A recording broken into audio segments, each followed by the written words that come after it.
പഠിക്കുന്ന സമയത്ത് ദേശാഭിമാനി ബാലസംഘം എന്ന് പറയുന്ന ഒരു സംഘടന ഇന്ന് പലർക്കും അത് ചിന്തിക്കാൻ വേണ്ടി കഴിയും. അന്തർദേശീയ കാര്യങ്ങളടക്കം ഉയർത്തിപ്പിടിച്ചുകൊണ്ട് ആ ചെറിയ കാലത്ത് നമ്മളുടെ പിള്ളേർ ഒരു 10-30 ആളുകളുണ്ടായി ഞങ്ങളെ കൂടെ. ആ ബാലസംഘത്തിന്റെ പ്രവർത്തനം ഒട്ടേറെ എല്ലാ ഞായറാഴ്ചയും ഞങ്ങൾക്ക് പ്രതിഷേധ പ്രകടനങ്ങൾ നടത്തി. 73 അധ്യാപക ജിയോ പണിമുടക്കിന് ഈ ചെറിയ കൊടകട എന്ന് പറയുന്ന ഞങ്ങളുടെ പ്രവർത്തന മേഖലക്കകത്ത് നിന്ന് കോഴിക്കോട് വരെ ഞങ്ങൾ ആഗ്രഹിപ്പോയി. വെറുതെ ശാരണത്തിന് പോകാൻ തീരുമാനിച്ചാണ് കോഴിക്കോട് വരെ പോകേണ്ടത് അറിയും. ഞാൻ വിശദമായിട്ട് ഞാൻ പറയുന്നില്ല. അപ്പൊ അന്ന് തുടങ്ങിയ ഒരു പൊതുപ്രവർത്തനമാണ്. നിലക്കാതെ നമ്മൾ തുറന്നു പോകും. അതിനൊരു പ്രത്യേക ജനപ്രതിനിധിയാവുക എന്ന് പറഞ്ഞാൽ നമ്മൾ വിശ്വസിക്കുന്ന പൊതുജനാധിപത്യ പ്രസ്ഥാനത്തിന്റെ തീരുമാനപ്രകാരം അല്ലെങ്കിൽ അതിന്റെ ആവശ്യമാണ് നമ്മൾ ഓരോ മേഖലക്കകത്ത് പ്രവർത്തിക്കണം തീരുമാനിക്കും. ആ മേഖലക്കകത്ത് പ്രവർത്തിക്കാറുണ്ട്. അല്ലെങ്കിൽ നമ്മൾ കെട്ടിട നിർമ്മാണ തൊഴിലാളി യൂണിയന്റെ രംഗത്ത് യുവജന സംഘടനക്കകത്ത് അങ്ങനെ പല രൂപത്തിലുള്ള സംഘടനാ പ്രവർത്തനങ്ങൾ ഏറ്റെടുത്ത് നമ്മൾ നടത്തിയത്. ഇതൊരു ഘട്ടത്തിലാണ് 2000 ഒരു തെരഞ്ഞെടുപ്പ് വന്നപ്പോൾ ഞാൻ താമസിക്കുന്ന പ്രദേശവുമായി ബന്ധപ്പെട്ടുകൊണ്ട് അതിന് മുമ്പൊക്കെ മത്സരിക്കണമെന്ന് പറഞ്ഞിട്ട് ഞാൻ മത്സരിക്കാനൊന്നും പോയില്ല. ഈ താല്പര്യമില്ലാത്ത കേസ്. പക്ഷെ അന്നത്തെ ഒരു ഘട്ടത്തിൽ നമുക്ക് നമ്മുടെ പാർട്ടി നേതാക്കൾ പറഞ്ഞു പാർട്ടിക്ക് വെച്ച് ഞാൻ മത്സരിക്കുക എന്ന് പറയുന്നത് ഒരു മോശം പ്രവണതയാണ്. ഞാനിപ്പോൾ അതിനെ ആലോചിക്കാം.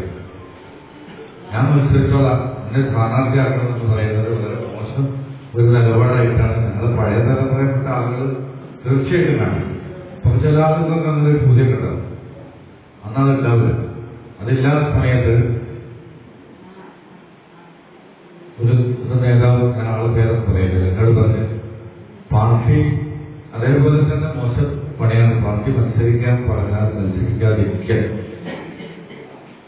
പാർട്ടിയെ ധിക്കരിക്കുന്നത് പറഞ്ഞാൽ ജീവിതത്തിൽ നയിക്കുന്നതാണ് പാർട്ടിയെ. അപ്പൊ അങ്ങനെ യാദൃശ്യമായി ആദ്യം തന്നെ ആഷിമ രണ്ടാമത്തെ അതിന്റെ മുമ്പ് ആഷിമയുടെ മുമ്പ് പഞ്ചായത്തിന്റെ പ്രവർത്തനങ്ങളിലൊക്കെ ഞാൻ നേരത്തെ സഹായിച്ചിരുന്നു. ഞാനും ഈ ആഷിമം വർക്കിംഗ് ഗ്രൂപ്പിന്റെ മെമ്പർമാരായിട്ട് പോയിട്ട്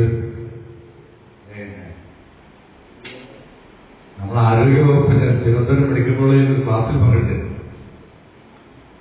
ആ ക്ലാസ്സിൽ പങ്കെടുത്തപ്പോൾ പങ്കെടുത്ത് കഴിഞ്ഞ് കുറച്ച് കഴിഞ്ഞപ്പോഴാണ് ഞങ്ങളവിടെ രസകരമായിട്ട് ആസ്വദിക്കുക.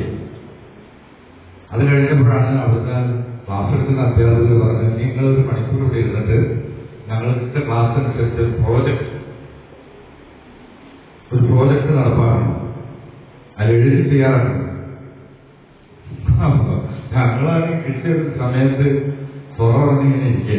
ഞങ്ങൾ പ്രോജക്റ്റ് ഉണ്ടായി 10 മിനിറ്റ് ആ പ്രോജക്റ്റുകൾ അവിടെ അവതരിപ്പിച്ചപ്പോൾ ഏറ്റവും നല്ല പ്രോജക്റ്റ് ആ ക്ലാസ്സിലെ ഏറ്റവും നല്ല പ്രോജക്റ്റായിട്ട് ഞങ്ങൾ അവതരിപ്പിച്ച പ്രോജക്റ്റാണ് തെരഞ്ഞെടുത്തത്.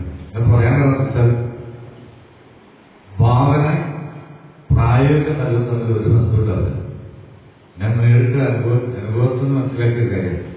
കുറെ കാലം കഴിഞ്ഞപ്പോൾ നമ്മൾ പഞ്ചായത്തിന്റെ പ്രതിനിധിയായിട്ട് ഭരണസ്ഥാനത്തിൽ വരുന്ന ഘട്ടത്തിൽ ഇതൊന്ന് പരീക്ഷിക്കാം തുടക്കത്തിന് ഈ പ്രോജക്റ്റ് ഒന്ന് തയ്യാറാക്കിയപ്പോൾ അന്ന് ബ്ലോക്ക് ലെവൽ ടെക്നിക്കൽ കമ്മിറ്റി എന്ന് പറയുന്ന കമ്മിറ്റിയുടെ പരിശോധനയ്ക്ക് ശേഷം ഇതൊക്കെ ജില്ലാ സമിതിക്ക് പ്രോജക്റ്റൊക്കെ പോകും. അപ്പം പോയപ്പോഴാണ് നമ്മളെ റൂറൽ ഡിസ്പെൻസറി കലോട്ട് വഴി കോയക്കുട്ടി മെമ്മോറിയൽ ബ്ലോക്ക് എന്ന് പറഞ്ഞു. ഞങ്ങൾ ഉദ്ദേശിച്ചിട്ടുണ്ട് അവിടെ ഫാർമസിസ്റ്റ് തുടങ്ങി നമ്മുടെ അടുത്ത ജില്ലയിലാണ്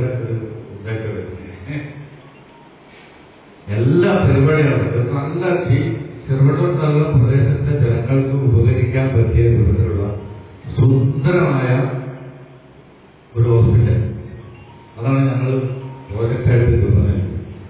പക്ഷെ അപ്പോഴാണ് മനസ്സിലായത് ഈ പ്രോജക്റ്റിനൊക്കെ പൈസ എടുക്കുന്ന ഫാർമസിസ്റ്റിന് ആദ്യം വേണമെങ്കിൽ കെട്ടിടപണിയാണ് ഞങ്ങൾ തന്നെ പ്രോജക്റ്റിൽ അന്നുണ്ടാക്കി പോലെ ഈ നാട്ടിലുള്ള ഉദാരശീലങ്ങളായ ആളുകൾ കുറെ വ്യവസായികളുണ്ട്.